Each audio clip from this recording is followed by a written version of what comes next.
Estimados amigos y hermanos en el Señor, acabamos de escucharlo. Lo escuchamos porque lo cantamos y lo cantamos a nuestro Dios.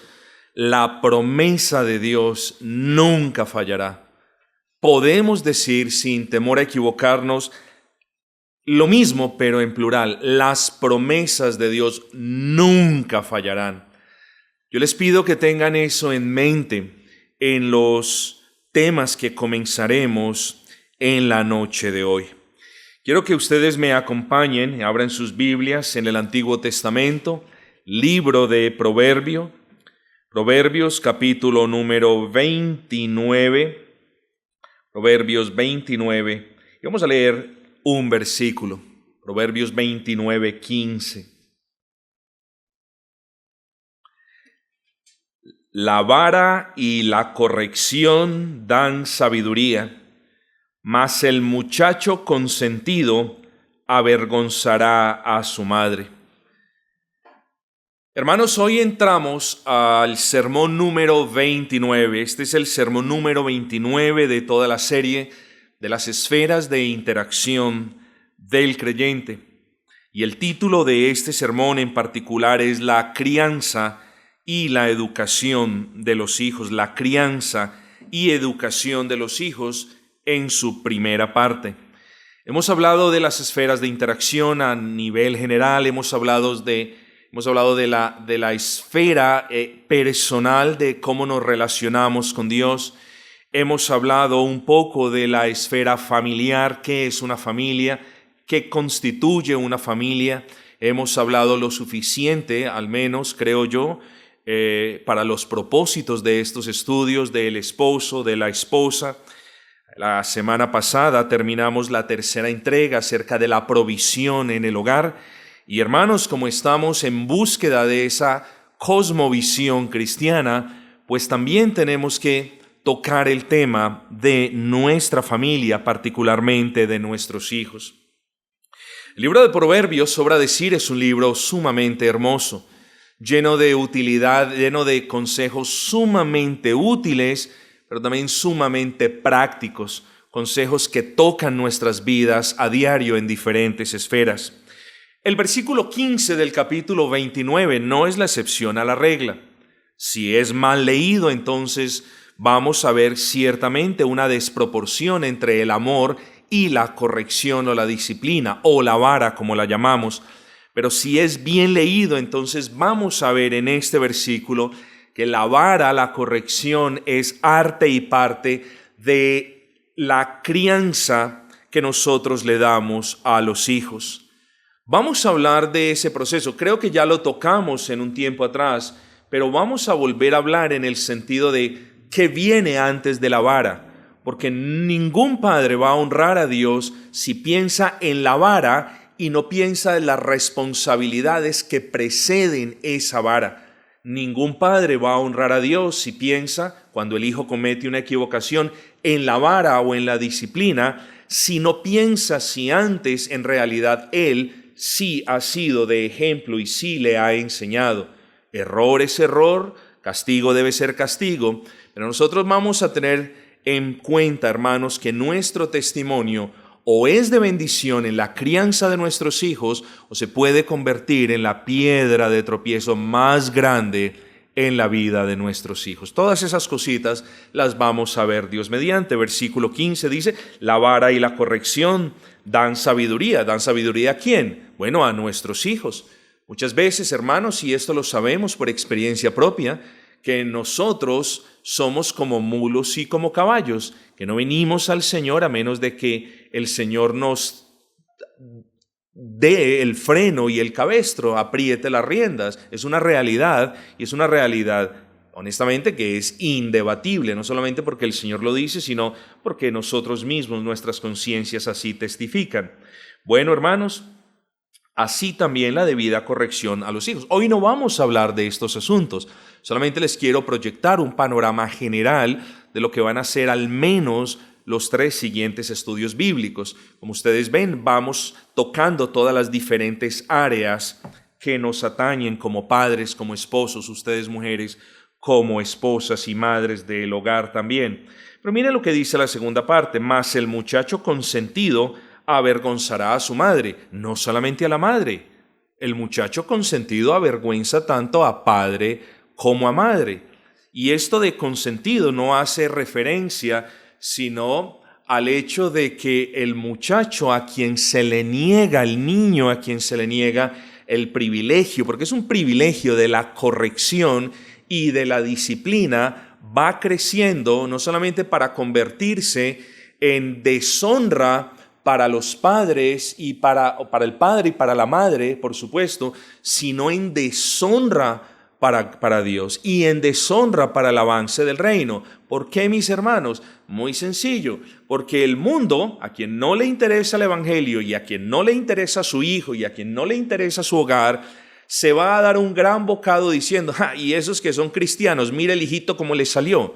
Entonces, hermanos queridos, tengamos mucho cuidado y apersonémonos todos nosotros los padres de la responsabilidad que tenemos como esos enviados de Dios, porque ciertamente, hermanos, Dios muestra su amor para con nuestros hijos, así ellos sean incrédulos, por medio de una correcta crianza y una correcta disciplina. Y ya vamos a elaborar, quiero que tengan paciencia. Así que hoy comenzamos, Dios permitiendo, la consideración práctica de otra área en la que tanto esposo como esposa deben honrar al Señor. Y hablo particularmente de la crianza y educación de los hijos. Creo que debemos ser honestos porque este es un tema en los que muchos padres, y digo esto con tristeza, no quieren ser aconsejados. Bien porque ellos creen que la crianza de sus hijos es perfecta y no necesita ningún tipo de consejo, o bien porque son personas orgullosas que no permiten que alguien les aconseje. Son personas orgullosas que no admiten consejos de otra persona, como ya lo dijimos, porque lo más probable es que creen que simplemente ellos son los padres y solamente ellos tienen derechos sobre los hijos, lo cual es una realidad. Pero cuando esos padres se equivocan en la crianza de los hijos, en verdad puede que a nuestra carne le resulte molesto, pero en realidad muchas veces algunas observaciones piadosas de otros hermanos nos pueden redarguir. Así que no nos molestemos cuando un hermano se acerque a aconsejarnos en un aspecto u otro, porque es parte de la convivencia como iglesia, es parte de aquella sujeción que los unos deben tener para con los otros. El que está aconsejando al hermano o el que está exhortándole al hermano, lo está haciendo en obediencia a la palabra de Dios. Y el que está escuchando esa exhortación debe escucharla también en obediencia a la palabra de Dios. Así que, mis hermanos, tengamos cuidado. Es de humanos pecar, eso lo conocemos, pero es de cristianos recibir un consejo humilde. Es verdad, en lo que respecta a nuestros hijos, es algo muy privado, es algo muy nuestro, pero si es que nosotros nos equivocamos en la crianza de nuestros hijos y esa equivocación se hace evidente mediante el comportamiento desordenado de nuestros hijos, entonces no nos molestemos si un hermano, en toda decencia, en todo amor, se acerca pues a bendecirnos con un consejo también sabio y prudente. Pero como todos los temas que hasta hoy hemos tratado en este estudio, no es un tema y no puede ser un tema de preferencias personales, sino que es un tema de obediencia a la palabra de Dios y de sujeción al señorío de Cristo. En otras palabras, mis amados hermanos, la crianza de sus hijos, porque cuando yo hablo de mis hijos, hablo de mis hijos. Yo no hablo de mis hijos como si fueran sus hijos. Entonces, la crianza de sus hijos no puede seguir ni el patrón de su abuelita, como lo hemos esgrimido, ni los consejos de su papá, ni ningún otro patrón del mundo, sino que aún la crianza de nuestros hijos debe ser sujeta a los parámetros de la palabra, y aún en la crianza de sus hijos nosotros demostramos o no, en su defecto, sujeción al señorío de Cristo. Así que esto de la crianza de los hijos no es algo en lo que usted tenga libertad. Hombre, somos libres en el Señor Jesucristo y podemos escoger ciertas escuelas por encima de otros, ciertos métodos de educación por encima de otros, pero en última instancia, estimados hermanos, nosotros nos debemos sujetar al señorío de Cristo, educando a nuestros hijos conforme nos lo muestra la bendita palabra de Dios. Esto es importante, pues, que lo tengamos en cuenta. Es cierto, hermanos, no todos los hogares cristianos educan a sus hijos exactamente de la misma manera, valga la redundancia, pero todos los hogares cristianos que se esmeran por agradar al Señor en la crianza de sus hijos sí tienen algo en común. Todos aplican sabiamente lo que la palabra les enseña al respecto de ser padres y todos desean agradar a Dios por medio de una correcta educación y disciplina de sus hijos. Así que dejemos en claro, pues, para comenzar, al menos en estos 3 sermones que yo puedo ver desde ahora, dejemos en claro que la crianza, la educación, la corrección, la disciplina que nosotros como padres, que ustedes como madres le debemos dar a nuestros hijos, no obedece a un patrón humanista o a un a mí me parece o a un es que así es mejor o a un patrón pragmático en el sentido de que esto es lo que le funciona. No importa si es de la palabra, no, eso es lo que le funciona. No obedece, no, es que solamente el juguete y como es boquisucio, entonces la cáscara de huevo calentada en el horno, eso es lo único que les hace cesar de decir vulgaridades. No, mis amados hermanos, no es eso. Nosotros tenemos que sujetar esa área de la crianza de nuestros hijos también al señorío de Cristo. No se le olvide que mucho antes de ser sus hijos, son criaturas de Dios. Dios los creó, Dios te los dio, Dios te hizo un gran regalo con ellos, pero tú tienes una gran responsabilidad como padre y como madre creyente. Deseo enfocar entonces mis palabras a 2 grupos particulares de hermanos. Aquellos hermanos que aún no se han casado y aquellos hermanos que se han casado pero que aún no tienen hijos. A los hermanos que aún no se han casado, quiero decirles esto: gocen sus vidas en Cristo, gocen sus vidas de manera piadosa, gocen esa santa soltería. Sí, eso es legítimo que ustedes lo hagan, pero atesoren estas enseñanzas para cuando el día que ustedes sean bendecidos de parte de Dios con hijos, ustedes lo continúen honrando como hasta el día de hoy lo han hecho por separado. Entonces, las personas, las damas, los jóvenes, las personas que nos escuchan el día de mañana por el internet, qué sé yo, no desechen esta enseñanza, porque algún día, Dios permitiendo, quizás van a recibir el regalo de formar un hogar. Las mujeres van a recibir a un varón piadoso y viceversa. Y prepárense desde ahora, mis amados hermanos, porque usualmente, no siempre, usualmente cuando vienen los hijos, muchos padres ven a los hijos como unos muñecos. Vamos a jugar con los hijos, vamos a permitir que los hijos hagan lo que quieran, vamos a tener los hijos, les vamos a llevar los caprichos, vamos a hacer todo lo que los hijos quieren y se nos olvida que como padres cristianos tenemos una inmensa responsabilidad, primero de honrar al Señor en la crianza de sus hijos y segundo de bendecir a nuestros hijos por medio de una crianza piadosa. Pero también quiero dirigirme, hermanos, en estos estudios a los hermanos que han formado un hogar cristiano y aún no tienen hijos.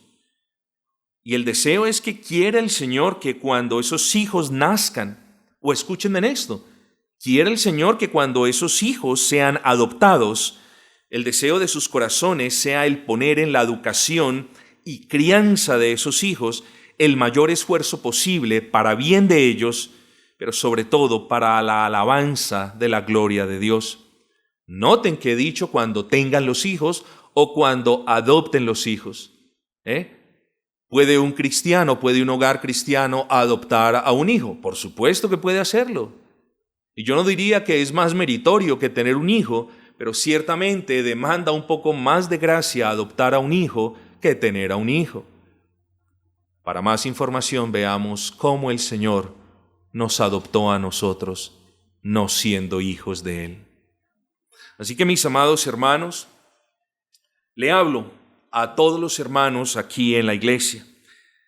Y si bien tengo preparados más o menos 3 estudios al respecto de este tema, lo cierto, hermanos, es que esperemos, oremos para que el Señor nos bendiga a todos. Son temas que nos atañen a todos y que nosotros, por su bendita gracia, lo podamos honrar más y más en el seno de nuestros hogares. Para comenzar, hermanos, entonces, digamos que Proverbios 29, particularmente en el versículo 15, me habla de la disciplina para con los hijos. Pero antes de la disciplina, antes de que un niño pueda ser disciplinado, nosotros tenemos que haberle enseñado. No es apropiado, hermanos, que nosotros apelemos a la vara sin haberle dicho al hijo qué es bueno y qué es malo. No es bueno que nosotros apelemos a la vara sin haber ejercitado esa paciencia a la que nos llama el Señor.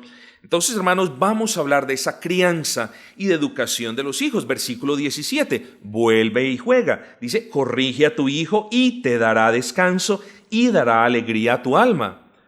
No leamos este versículo de la siguiente manera. Bueno, como yo me mantengo tan cansado, entonces voy a corregir a mi hijo, voy a disciplinar a mi niña, y ahora voy a poder descansar. No, esa es una manera pragmática de ver el versículo.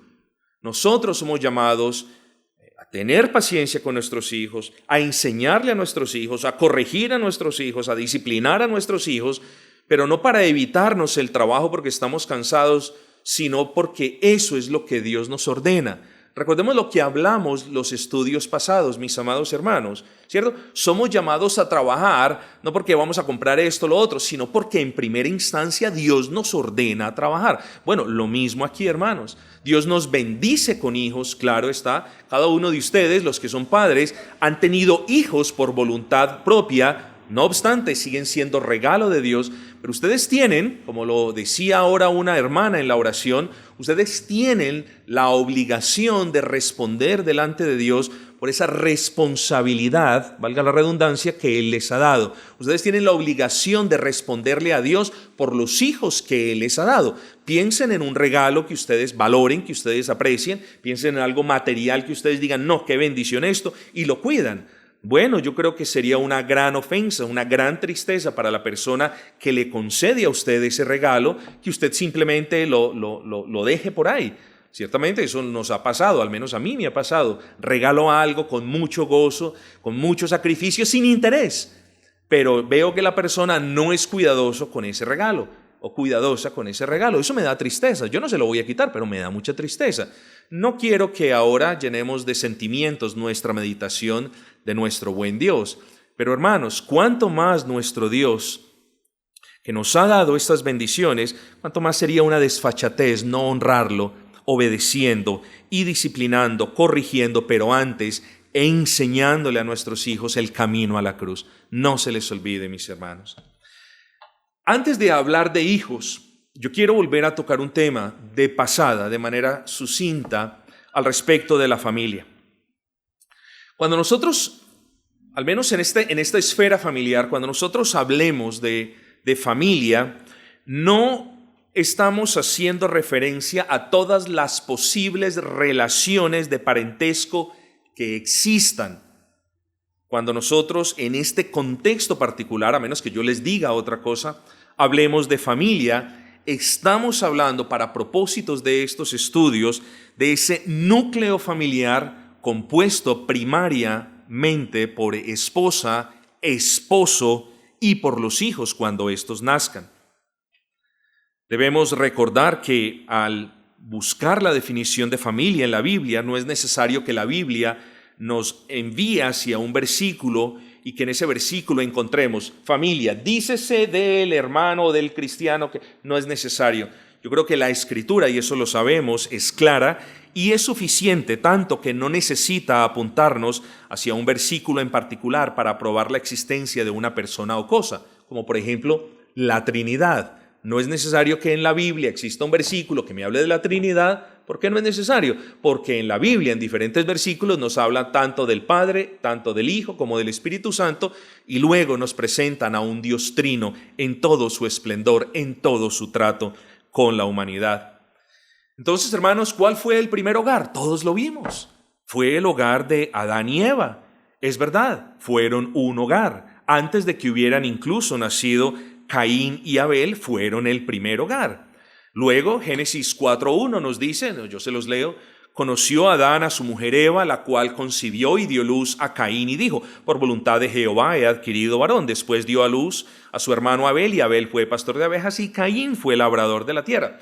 Ahí está la primera familia, ya un poquito más robustecida por la añadidura de los hijos. Pero recuerden, hermanos, somos familia aún cuando no tenemos hijos. Somos familia cuando tenemos hijos y seguimos siendo familia cuando alguien decide adoptar hijos. Habiendo dicho esto, hermanos, y solamente a manera de recorderis de la definición de la palabra familia, yo quiero de manera gradual y apenas lógica traerlos a ustedes hacia la siguiente meditación. ¿Quiénes componen una familia? Bueno, ya evidentemente lo hemos dicho. La Biblia, habla de padres, de madres, de abuelos, de tíos y de todas las demás relaciones de consanguinidad, al menos de su gran mayoría. No obstante, como se los he dicho, los propósitos de este estudio no es hablar de esa familia en ese contexto general, sino en un sentido más primario. Entonces, mis amados hermanos, no importa si usted como padre ha tenido a su hijo de una manera natural, o si lo ha adoptado, o si lo ha tenido con cierta ayuda médica. Esto cabe dentro de la ética cristiana y para referencia, por favor, refiérase a los estudios de las conferencias dadas hace un par de años. No importa si un niño no es su hijo, pero usted lo ha criado como si fuera su hijo y ha ejercido sobre él o sobre ella autoridad que sus padres no ejercen por diferentes razones. No importa nada de esto. Yo creo que usted lo vea de esta manera. Es su hijo. Si usted adopta a un hijo, lo adopta para llamarlo hijo. Si usted tiene un hijo, lo tiene porque naturalmente es su hijo. Pero hay excepciones, hay casos donde por diferentes razones, y de nuevo les pido que se enfoquen en la regla general, no en las excepciones, hay excepciones, casos excepcionales en los que, por ejemplo, una abuela le toca criar a su nieto porque su hijo no sirve para nada, porque vive en las drogas y porque la mamá de su hijo lo abandonó. Eso no es natural, pero son excepciones que nosotros no podemos obviar. Quiero que usted entienda eso. No es natural tampoco que el padre y la madre tengan un hijo y por estar trabajando le dejen el hijo a la abuelita. Eso no es natural y de eso ya hemos hablado lo suficiente. Pero hay excepciones y una de esas excepciones es la siguiente: cuando en casos particulares o por muerte de ambos padres, sucede muy a menudo, o para abandono de uno de los padres, sí que más a menudo sucede, o por inhabilidad física, mental o cualquier otra razón, los padres no ejercen la crianza de sus hijos. Entonces, una persona que ejerza la autoridad que no están ejerciendo los padres no estoy diciendo que tiene que llamarle hijo, pero sobre esa persona recae la responsabilidad de criarlo, claro, si es cristiana, conforme lo que dice la palabra del Señor. Bueno, de cualquier manera lo tiene que criar conforme lo que dice la palabra del Señor, pero sabemos que no lo hacen. Pero entonces yo quiero que usted entienda que usted tiene una responsabilidad y es una responsabilidad muy grande. Entonces, cuando usted tiene hijos, bien por el medio natural, bien por adopción o bien en medio de casos excepcionales, usted está compelido por la palabra de Dios a criar y a educar a ese niño o esa niña de una manera que agrade a Dios, es decir, conforme a su palabra. ¿Y hacia dónde los quiero llevar, mis hermanos? Hacia una verdad bíblica y contundente. No es ni el vecino, ni la abuelita, ni ningún otro familiar los responsables de la crianza de sus hijos. No es incluso el colegio ni la escuela los responsables de la crianza de sus hijos. Escucha bien esto. No es ni siquiera lo que los niños aprendan en la iglesia. Es decir, no es la iglesia ni siquiera la responsable de la crianza de sus hijos. Usted es el responsable delante de Dios de la crianza, del entrenamiento, de la disciplina, de la corrección de sus hijos. Solamente cuando un padre o una madre es negligente, entonces delega esas responsabilidades a un tercero. Lo que esa persona no tiene en cuenta es que está desagradando a Dios, 1, le está causando un mal a su hijo, 2, y 3, él continúa siendo el responsable delante de Dios por lo que le pase a ese niño. Aquellos comisionados por el Señor para criar y educar a los hijos son los padres, y aquí no hay nada más que altercar. Entonces, hermanos, cuando hablamos de familia, hablamos en el sentido más básico de la unión de un hombre con una mujer, hablamos de un hogar cristiano, de la unión de un varón cristiano con una mujer cristiana, concepto que se ve más robustecido con la adición de los hijos, una adición que puede ser natural, una adición que puede ser por la vía de la adopción o un caso especial como el que acabamos de nombrar. Hablamos entonces ahora, hermanos, de un tercer punto, ya adentrándonos un poquito más en el asunto. Y quiero que me acompañen, hermanos, a Deuteronomio capítulo 4. Deuteronomio capítulo 4. Vamos a hablar, hermanos, de la responsabilidad de educar a los hijos dentro del núcleo familiar. Todos sabemos ya entonces de quién es la responsabilidad. Hemos dicho, no es de la escuela, no es del colegio, no es ni siquiera de la iglesia. Hemos dicho, hemos afirmado que es de los padres. Hermanos, escúchenme, particularmente del papá. Ojo con eso, particularmente del papá. No es que la mamá no lo pueda hacer en casos excepcionales, pero es el papá el directamente responsable delante de Dios. Que nadie me venga a decir que él ama a su hijo o ama a su hija con la boca y con ternura y con juegos, pero es negligente en lo que respecta a la educación y a mostrarle a ese niño el camino a la cruz. Así no se ama a un hijo. Vamos a considerar uno de muchos versículos que vamos a estar examinando al respecto de este tema. Deuteronomio 4, capítulo 9. Hermanos, lo hemos dicho hasta el cansancio. Los títulos no son inspirados, no deben ser referentes para nada, solamente son algunas ayudas. Ayudas que en muchos casos son de utilidad cuando estudiamos, cuando leemos la palabra. Aquí está exhortando Moisés, está ordenándoles Moisés que no se olviden de la ley del Señor. Eso básicamente podríamos resumirlo de esa manera. Pero miren, hermanos, lo que dice el versículo 9. Y vamos a mirar el versículo 9, no con mucha profundidad, pero sí vamos a considerar unos puntos. Versículo 9 dice, por tanto, es decir, después de todo lo anterior, miren la advertencia que le hace al papá. Dice, guárdate, ten cuidado con tu alma. Dice, guárdate y guarda tu alma con diligencia. Hermanos, hasta aquí, vamos a leer hasta aquí. ¿Por qué esta exhortación, hermanos? ¿Por qué la incisión de Moisés al padre particularmente de que guarde su alma y de que la guarde con diligencia? ¿Por qué cree usted que será? Bueno, sencillo. Porque si el padre no guarda su alma, si el padre no le importa mucho cómo está andando delante del Señor, si él no está siendo diligente en los medios de gracia, si él no está pendiente de cómo va su vida en Cristo, entonces lo más probable es que a sí mismo tampoco esté pendiente de cómo va la vida de su hijo. ¿Sí me lo entendió? Es sencillo. Y aquí está Moisés diciéndole al papá, guarda tu alma antes de guardar la vida de tu hijo, antes de educar a tu hijo, guarda tu alma. Y no solamente guarda tu alma, sino hazlo de manera diligente. Qué hermoso es el Señor, qué ordenado es el Señor, que muchas veces nos ocupamos de otras cosas. Bueno, ¿qué pasa con muchos pastores? Oh, hermanos, excelentes sermones, excelentes consejos, excelente iglesia. y sus vidas son una desgracia total.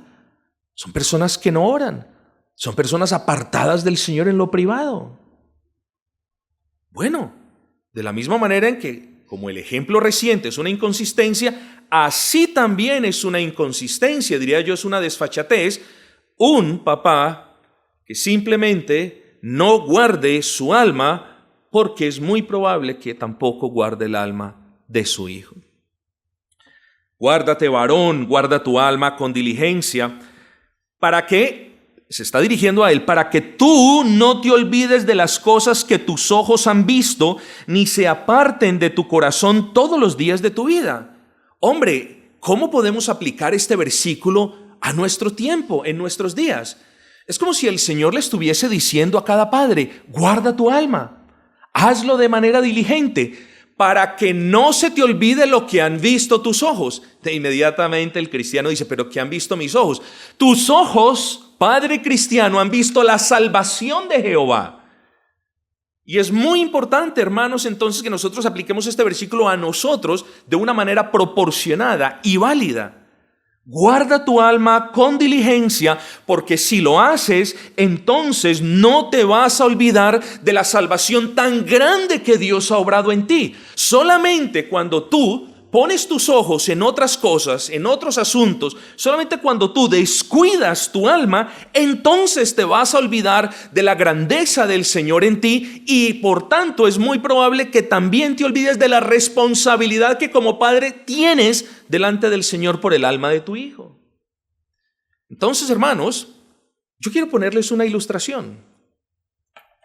Cuando ustedes suben a un avión y comienzan con todo el asunto de las máscaras de oxígeno, yo en alguna oportunidad me pregunté cuando vi todo el procedimiento, yo dije: aquí hay algo malo.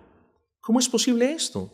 ¿Cómo es posible de que primero, si hay una turbulencia, si hay una situación, caigan las máscaras? ¿Cómo es posible de que el papá primero se las tenga que poner? Un poquito inocente yo no había visto el punto. Claro, primero se las tiene que poner el padre. ¿Por qué? Para que el padre ahora pueda tener cuidado pronto de su hijo. Si la máscara se le coloca al hijo, puede que el hijo respire en un instante, digámoslo así, pero luego, si su padre no puede respirar, entonces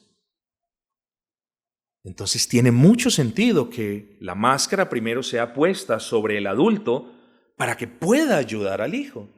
Bueno, si el oxígeno de la gracia de Dios no está circulando por las venas del alma del padre, es muy poco lo que el padre va a poder en verdad amar a su hijo en el sentido espiritual de la palabra. Por tanto, guárdate y guarda tu alma con diligencia, para que no te olvides de las cosas que tus ojos han visto, ni se aparten de tu corazón todos los días de tu vida.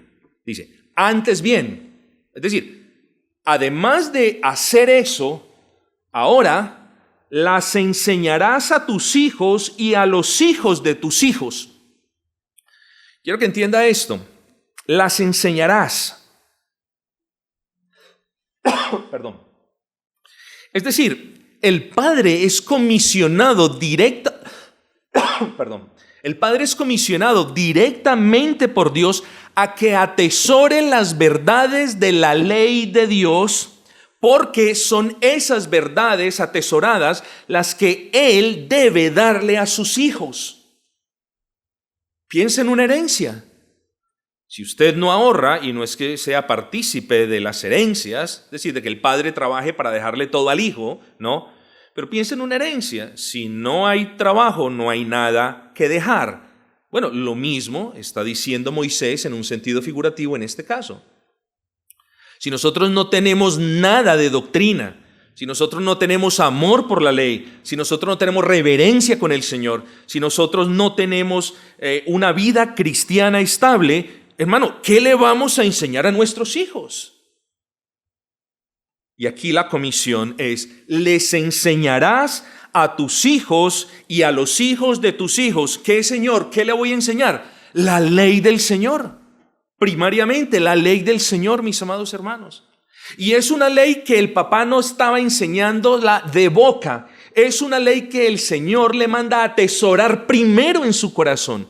Aquí hay una relación de coherencia, hermanos.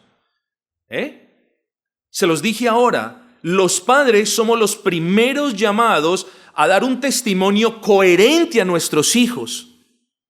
No estoy diciendo de que un prerequisito de la salvación de nuestros hijos sea un buen testimonio del padre. No estoy diciendo eso. Lo que sí enfatizo, no obstante, es que podemos ser piedras de tropiezo en la vida de nuestros hijos cuando somos negligentes, principalmente los padres, con los medios de gracia, con la ley del Señor.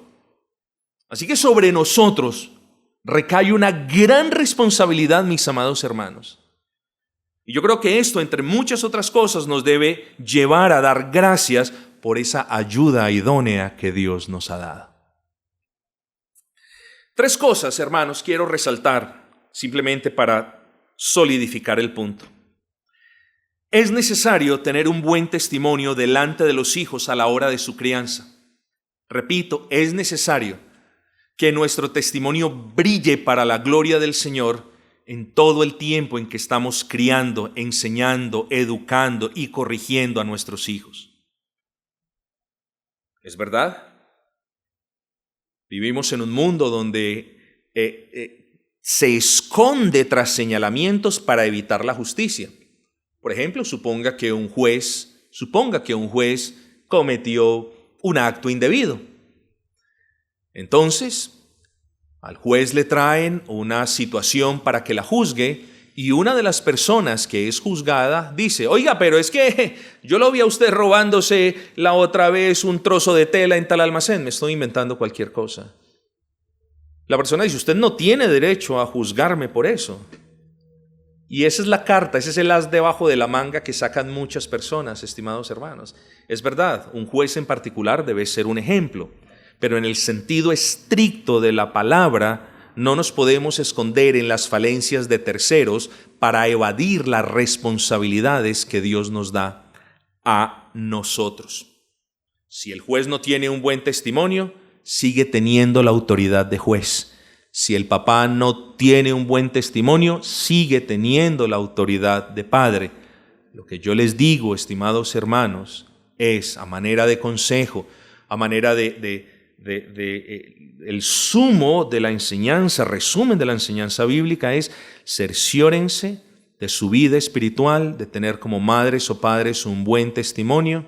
No vaya a ser, hermanos, que el día de mañana su hijo le diga a usted: ¿pero por qué me pide que haga esto si usted no lo hace? ¿Saben cómo quedamos nosotros? Desarmados. Tenemos autoridad, por supuesto, pero ya queda más difícil decirle al hijo: no, pero es que yo soy su papá. ¿Ve el punto? Perdió la autoridad moral de decírselo, ahora le toca hacer uso de la autoridad ejecutiva para obligarlo. Ya es mucho terreno el que ha perdido en ese punto. No desprecie ese consejo. Es necesario que los padres tengan un buen consejo, un buen testimonio, delante de los hijos. Así pues, vuestra luz alumbre delante de los hombres para que vean vuestras buenas obras y glorifiquen a vuestro Padre Celestial que está en los cielos. Lo mismo aplica con los hijos. Así pues, vuestro testimonio alumbre delante de vuestros hijos y vuestros hijos puedan ver vuestras buenas obras y glorifiquen a ese Dios que dicen los padres que existe. Quiero que entiendan la correlación entre testimonio y crianza de hijos. Segundo, hermanos, es algo que ya vimos, lo terminamos aquí. Dios es claro, la responsabilidad de la crianza y enseñanza de los hijos yace en los padres. Antes bien, dice la palabra, las enseñarás a tus hijos. Y tercero, esto es a manera de paréntesis breve. Los abuelos también son llamados a enseñarle a sus hijos. Pero aquí hay algo, y no quiero desviarme mucho del punto, pero aquí hay algo muy importante, hermanos. Los abuelos históricamente han sido conocidos como alcahuetes, como aquellas personas en quienes los nietos encuentran un refugio para burlar la autoridad de los padres. Y lo que al comienzo, y lo que al principio comienza como una risa, como algo con mucha gracia, termina haciéndole muy mal a los hijos de los creyentes, bueno, a los hijos de todas las personas. Entonces, hermanos, tenemos los nietos, gloria al Señor, mimémoslos, démosles un poquito de consentimiento, claro, carguémoslos, gocémonos, es un regalo también para con nosotros, pero cuidado tengamos, mis hermanos, porque no podemos minar de ninguna manera la autoridad de los padres, ni competir con ella. Conozco hogares, incluso creyentes, donde los abuelos tienen más injerencia sobre los hijos que los mismos padres. Los padres, por negligentes, por perezosos, por abandonados, perdieron toda autoridad sobre los hijos. Ahora los hijos solamente le hacen caso a la abuelita, y eso no es natural, hermanos. Eso no es normal. Y si usted se pregunta cuál es la razón, porque ustedes como padres han sido negligentes en la educación de sus hijos. Pero hablemos de los abuelos, hermanos, dice la Escritura, antes bien las enseñarás a tus hijos y a los hijos de tus hijos. Así que también aquí vemos en los abuelos no aquellos alcahuetes, no aquellas personas que le compran los dulces cuando papá y mamá dicen no hay dulces, sino que vemos también desde la perspectiva cristiana cómo un abuelo puede agradar a Dios en no ayudándole ni complementando la responsabilidad de los padres sobre la crianza de sus hijos, sino también cómo pueden ser ellos usados por Dios para bendición de los hijos de los hijos.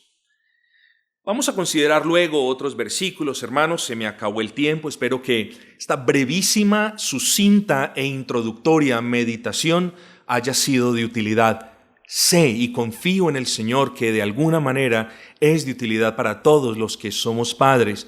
Pero yo quiero una vez apelar una vez más a aquellos que aún no son padres por diferentes razones, hermanos. No desprecie esta enseñanza. No se le olvide que usted es comisionado. El día que Él lo bendiga con hijos, usted es el directamente responsable delante del Señor. No se le olvide que los hijos son bendiciones. Usted mismo lo dice.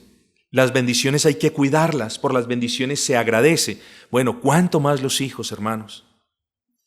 Así que, hermanos, una vez más, espero que esto sea de bendición para ustedes y que el Señor nos conceda a todos la gracia de no solamente escuchar estas enseñanzas y consideraciones, sino también de ponerlas por obra. Entrenémonos desde ahora para que cuando venga esa bendición nosotros podamos honrar al Señor. O practique desde ahora. ¿Por qué? No, pastor, es que ya no lo hice cuando mis hijos nacieron. Miren, hermanos, vamos a hablar la próxima clase de algo muy importante, y es de la promesa que Dios trae o que Dios concede a todos los padres que de manera obediente y diligente enseñan a sus hijos y crían a sus hijos en el Señor. Mucho cuidado con eso. Es una promesa de la Biblia. Así que, hermanos, muchas bendiciones. Para terminar, vamos a adorar a nuestro buen y gran Señor mediante el canto del himno número 90. Cantad naciones al Señor, cantadle con alegre voz. Himno 90.